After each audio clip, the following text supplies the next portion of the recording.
네, 우선 서버 부탁드립니다. 벌써 1년 전에 됐거든.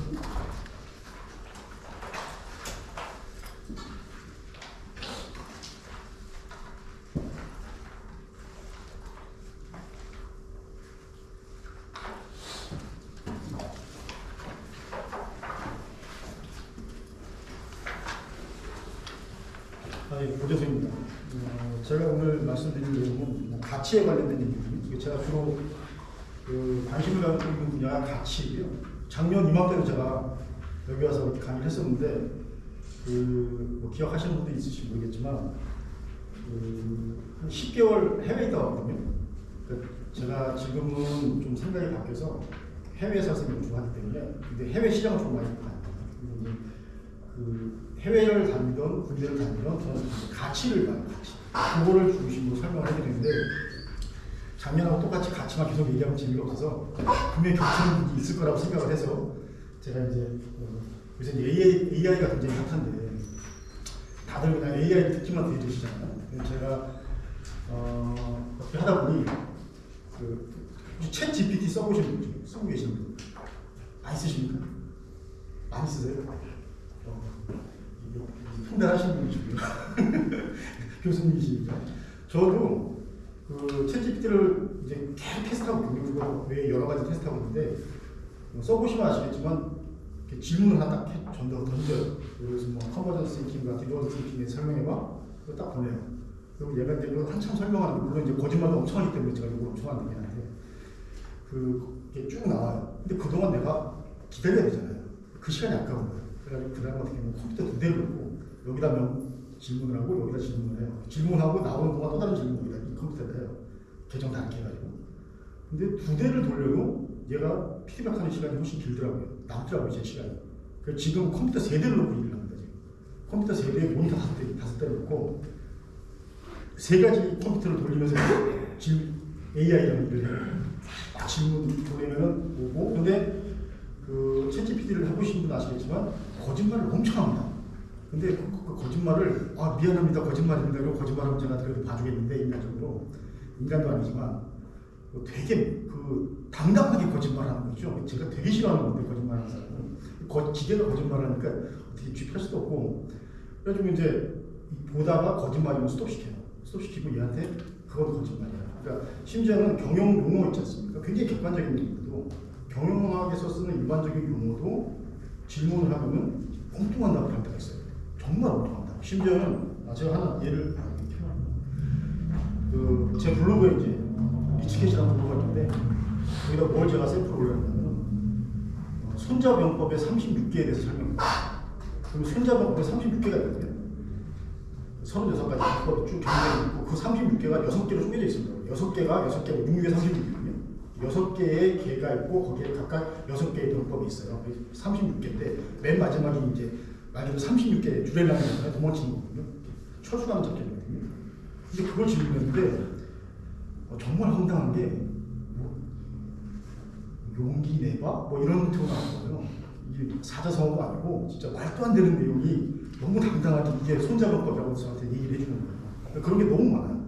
심지어 경영학 용어부터 시작해서 군사 용어부터 시작해서 너무 많습니다. 근데 그걸 제가 보면서 제가 무슨 생각을 해요. 그러면서 지금 계속 제가 컴퓨터 3대를 갖고 AI를 다 써보고 있는데 그림 만들기 시작했죠.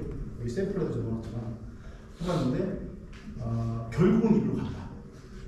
결국은 이리로 간다. 근데 이제 제가 처음에 말씀드렸지만 제가 제일 관심 있는 분야가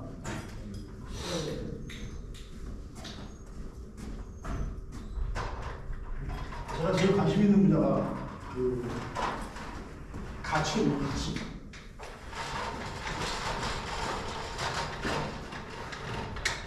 모든 거에 제 사고의 모든 거의 기준이에요. 인식. 가치인데 고객 가치가 뭐야? 이런 얘기는 우리가 늘상 하는 말인데 되게 뜬금없는 얘기잖아요. 가치 그러면 가치가 뭐예요? 밸류예요. 밸류가 뭐예요?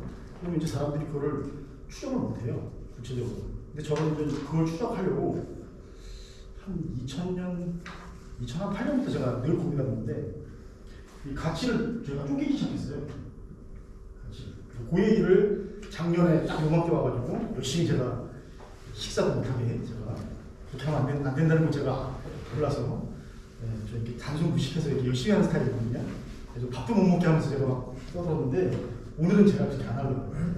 다다익선이 좋은 게 아니라 단단익선이 좋다는 걸 제가 드디어 엊그저께 저기 다른 교수님이 저한테 충고를 해주시길래 깨달아갔기 때문에 오늘은 제가 정확히 여기서 이제 뜯을 겁니다.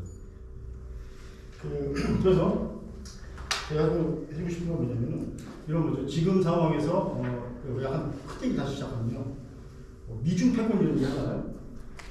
미중 패권 얘기 하는데 과연 미중 패권 싸움이 몇 년 갈 거냐? 그러면 뭐 50년 간다, 뭐 100년 간다는 사람이 있거든요. 근데 미중 패권은 뭐 가지고 싸우는지? 보통 이렇게 얘기하면 사람들이 뭐라고 얘기하냐면 기술과 시장의 싸움이다. 예를 들어서 이제 반도체 기술 같은 경우는 미국인들이 다 갖고 있고, 그 다음에 심지어 뭐 저희 특허 이런 것도 미국인들이 다 갖고 있고, 그 다음에 뭐 지금 미국 다 죽었네, 뭐 일본 다 죽었네, 뭐 난리 떨지만 뭐 삼성전자랑 하이닉스 전쟁 다 먹었네 이렇게 얘기를 하지만 약간 너무 쓸데없이 국뽕이 취한 사람들이 실질적으로 기술의 상당 부분을 미국이 갖고 있고, 지금 중국에 납품하는 반도체 생산 설비의 상당수는 미국이고요. 그 다음에 우리가 지금 뭐 삼성이나 특히 이제 하이닉스 그래픽 반도체 같은 경우는 하이닉스가 좀 더 잘 만들고 지금요. 걔네들이 뭐 다 장악하고 있다. 무슨 뭐 5나노가 어떻고 3나노가 어떻고 뭐 몇 나노가 어떻고 지금 막 하고 있거든요. 근데 실질적으로 지금 그러니까 범용적으로 쓰이는 반도체 있지 않습니까? 반도체의 75%는 중국에서 나와요. 여기서 소비되고 있고, 그러면 얘네가 시장을 갖고 있는 거거든요. 기술은 얘네가 갖고 있죠. 근데 지금 미국 애들이 뭐라고 얘기하냐면, 야, 한국에 있는 반도체 다 미국으로 갖고 오지 않은 니네 짤 없어. 그 다음에 중국에다가 기계 못 집어넣어. 막 이러고 있잖아요. 지금 약간 딜레마에 있잖아요. 굉장히 우리나라 외교를 잘해야 되는 상황이거든요. 근데 지금 약간 상황을 하고 있는데, 어쨌든 근데 이제 이런 게 있는 거죠. 미국 시장을 보시면은, 미국을 보시면은 얘네들한테 지금 우리나라 반도체 공장 짓고 있고, 자동차 공장 짓고 있고, 배터리 공장 짓고 있잖아요, 그죠? 근데 우리가 쓸 수 있는 전술이 하나 있어요. 제가 생각해요. 지금 그 기술이라는 건 시간에 따라서 전투를 하고 쉽게 말해서. 그래서 이제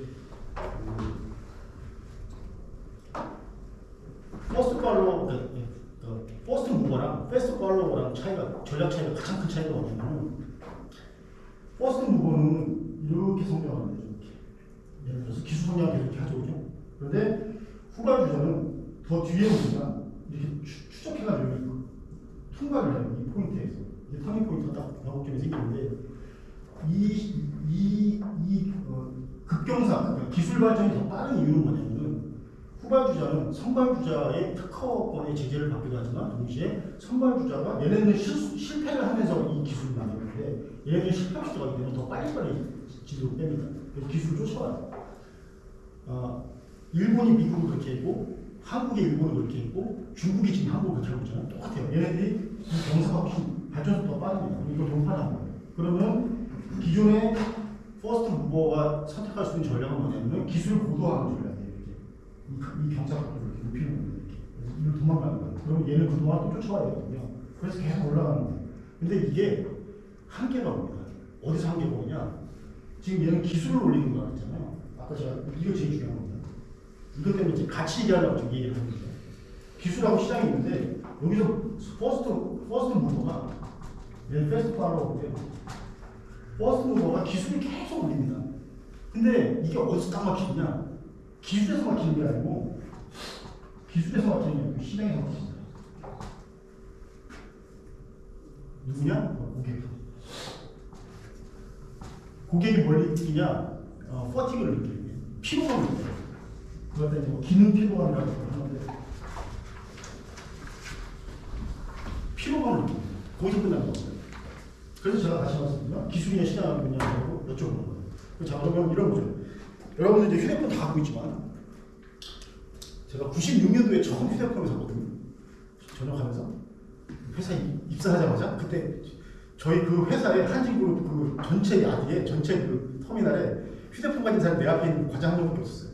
심지어 우리 저기 상무님도 없었습니다. 휴대폰 삐삐만 있었지. 제가 그때 휴대폰을 샀어요.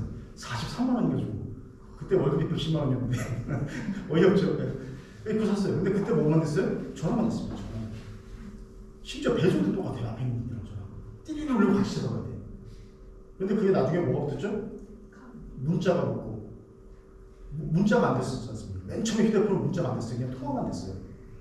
그러다가 문자가 붙고 뭐뭐 계속 붙다가 나중에 카메라도 붙고 인터넷도 붙고 막 그랬잖아요. 그래서 뭐 PDA가 나오고 그죠? 그게 뭐냐면 기술의 발전이에요. 그러면 뒷쫓아오는 애들 그거 쫓아와요. 여기 이제 중국이랑 제가 2000년 중반쯤에 중국이랑 사업을 좀 하느라고 중국 자주 갔었는데 그때 가면 그 휴대폰이 요만한 거 모토로라고 요만한 거 그래가지고 그 중국에서 또 성 따라 옮겨 다니면은 또 심을 바꿔야 됩니다. 그때 나중에 그래가지고 그 청도랑 베이징이랑 왔다 갔다 하면서 일하는 사람은 어떻게 했냐? 휴대폰 2개 들고 일해야 되는 거예요.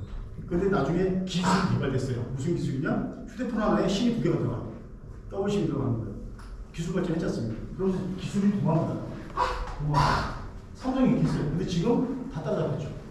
그래가지고 초창기에 삼성이 뭐 30% 이상 중국의 휴대폰 시장 있다 지금은 0.3%가 안 될걸요.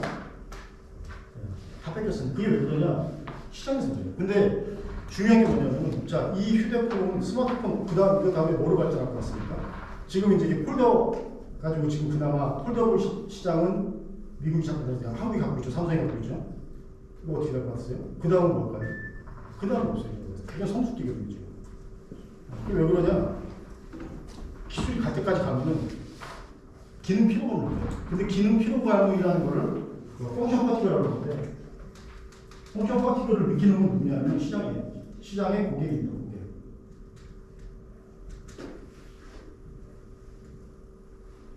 이 싸움을 하는 거죠. 그러면 이제 우리는 또 생각을 해야죠. 근데 우리가 조심해야 되는 건 뭐냐면 일방적 선택을 해요.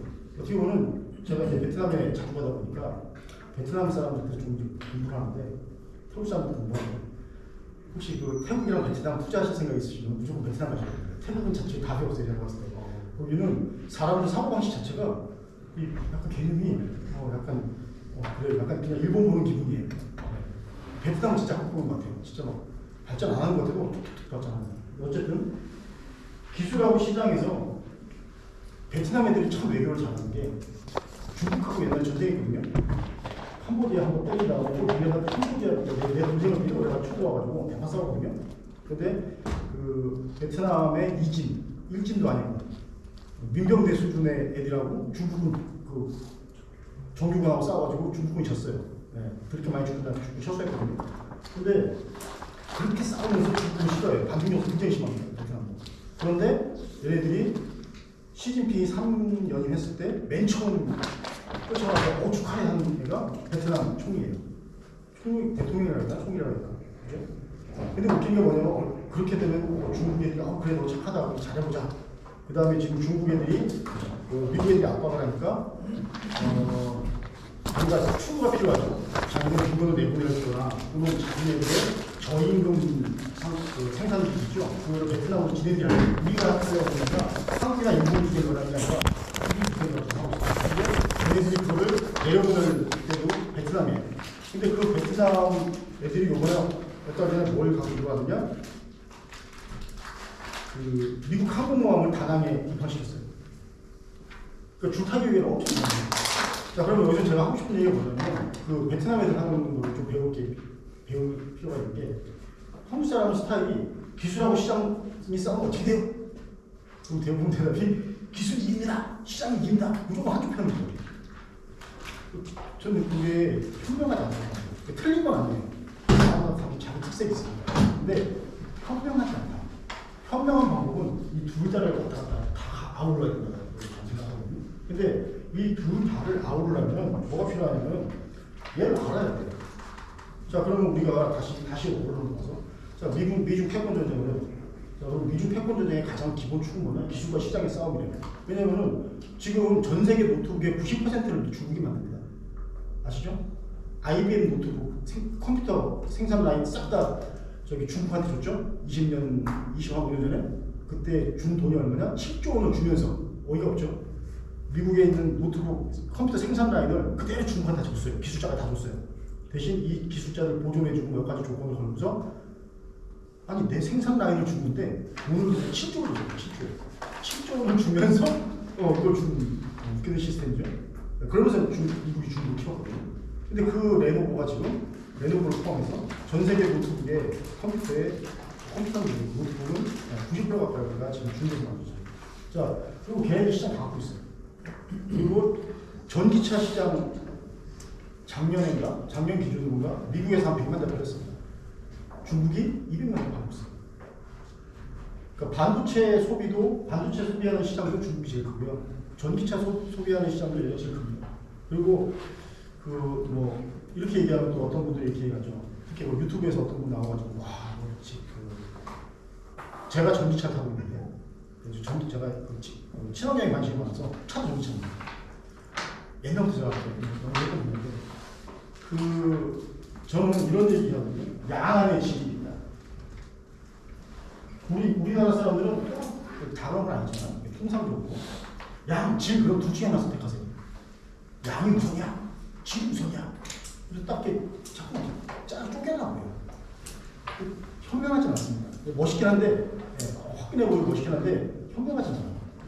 유명한 게 있어요. 저는 양 안에 질이 있다고 생각합니다.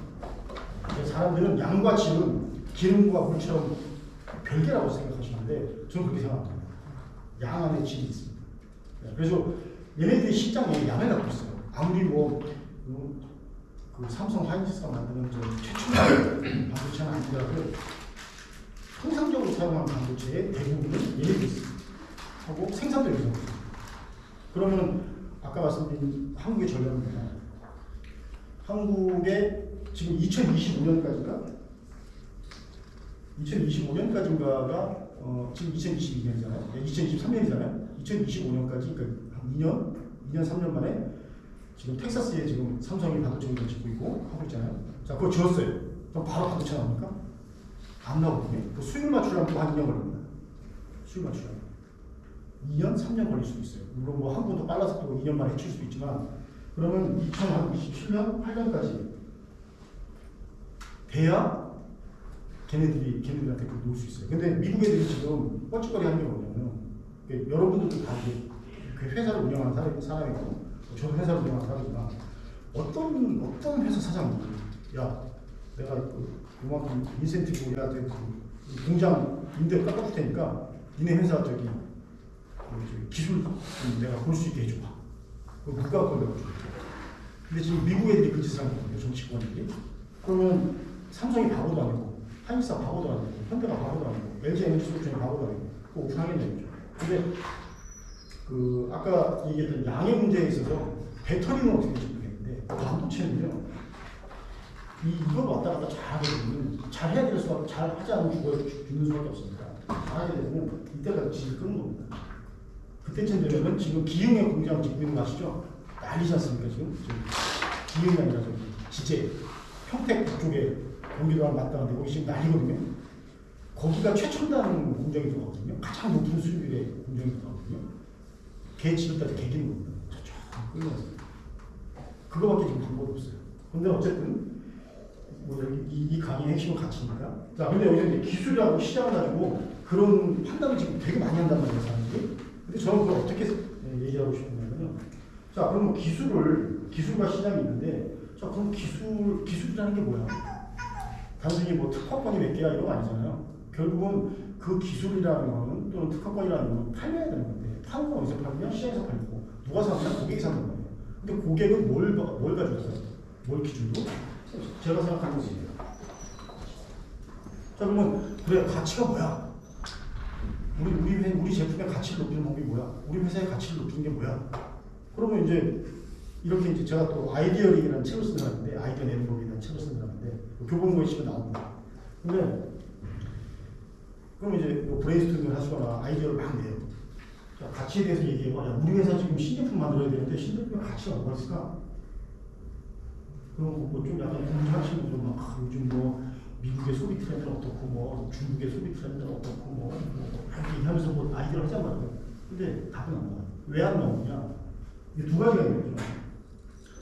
이게 컨버전스를 하니까 먼저 디버전스를 먼저 해야 되는 거죠. 발산적 사고를 해요. 그 다음에 컨버전스를 하거든요. 이건 수렴적 사고. 발산을 하고 수렴을 합니다. 그래서 뭔가에 도달을 해요. 인간이 뭐 아이디어를 낼 때 처음엔 발산을 합니다. 발산. 여러 가지 아이디어를 막 내요. 그 중에서 좋은 거를 우선순위에 따라서 고릅니다. 그래서 수렴을 시켜요. 뭔가 결과값에 도달을 하는 거고 발산과 수렴이 컨버전스와 디버전스가 움직이는데 자 그러면 컨버전스와 디버전스가 움직이는데 그럼 그냥 가치라고 던져보세요. 만약 여러분들이 오늘 회사 가셔가지고 야 우리 회사에 그 내년 신제품에 대한 아이디어 회의를 한번 합시다. 그래가지고 다 모아놓고 자 시작 커피 한 잔씩 들고 가서 시작 그러면 대부분 다 이제 하고 있다가 거기서 뭐 눈치 보다가 뭐 사장님이나 부장님이 뭐 한마디 하면 이제 그 말 쭉 따라가거나 아니면 이게 말빨 센 사람이 뭐 한번 얘기를 쭉 따라가거나 굉장히 어색하면 그 중에 이제 어떤 사람이 약간 그 뭐라 그러나 약간 그 사람 친화적인 사람들이 이제 어저께 노래방 갔는데 너무 재밌었어. 뭐 어저께 뭐 회식 때 네가 노래를 참 잘했지. 이러면서 이제 아이스 브레이크를 하세요. 그러면서 한 30분 지나가. 그러면서 답이 안 나와. 한 3시간 회의하면은 아이디어 한 2-3개 나오는데 그것도 아까 맨 처음에 한 10분 전에 했던 얘기를 또 하고 있는 거예요. 그런 상황이 맞습니다. 그게 왜 그러냐? 이게 통합적으로 보는 게 있고 쪼개서 이렇게 이게 합쳐서 보는 게 있고 이게 쪼개서 보는 거거든요. 근데 우리나라 그러니까 서양 애들이 잘하는 게 이 쪼개서 보는 걸 잘해요. 그리고 여기 이제 다 연배가 옛날에 일본 애들이 한참 잘 나갈 때 저희 대학교 다니거나 사회생활 했던 분들 계시니까 그때 책 제목이 뭔지 기억나세요? 저 아직도 기억납니다. 일본 애들이 한참 잘 나갈 때 있죠. 80년대 말 잘 나갈 때 걔네들이 전 세계 경영학 책을 엄청 뺐어요. 그 중에 대표적인 책이 직관의 경영입니다. 직관의 경영. 네. 그러니까 일본 애들은 직관을 하고 서양 애들은 분석을 더 만드는 거예요. 근데 지금 여러분들은 우리는 뭘 하고 있죠?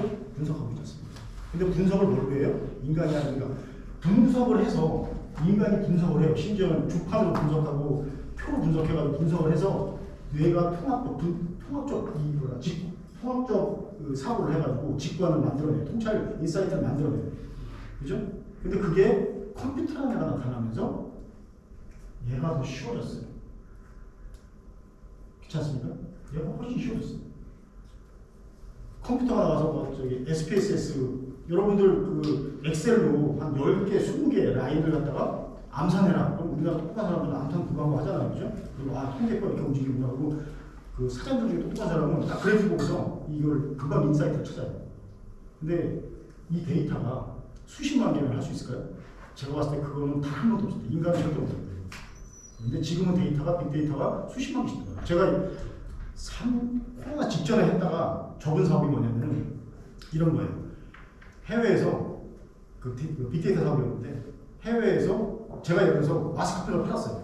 제가 여기 계신 분 있지만 내가 마스크팩 만드는 사람이에요.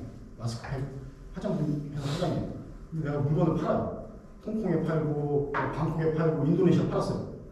그러면 내 마스크팩을 사용하는 사람이 누군지 알 수 있나요? 시장 정보가 없죠.